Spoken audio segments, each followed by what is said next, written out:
ఈరోజు నా స్టైల్‌లో నూడిల్స్ ఎలా చేస్తానో చూపిస్తాను.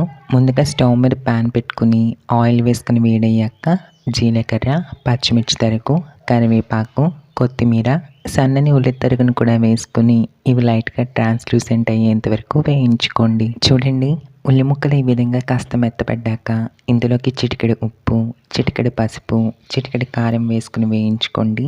మనకి ఆల్రెడీ టేస్ట్ మేకర్‌లో అన్నీ ఉంటాయి కాబట్టి కొంచెం కొంచెంగా వేసుకుంటే సరిపోతుంది. వీటిని ఒక నిమిషం పాటు లైట్‌గా సార్ట్ అవుట్ చేసుకొని కన్సిస్టెన్సీకి తగ్గట్టుగా వాటర్ యాడ్ చేసుకోండి. నీళ్ళని బాగా మరిగించుకోవాలి.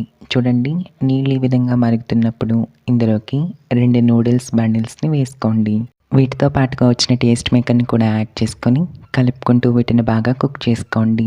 ఇక్కడ వాటర్ కన్సిస్టెన్సీ అనేది మీ ఇష్టం అండి. మీకు సూపీగా కావాలంటే కొంచెం వాటర్‌ని ఎక్కువగా యాడ్ చేసుకోండి. డ్రైగా కావాలనుకుంటే తగ్గించుకొని యాడ్ చేసుకోండి.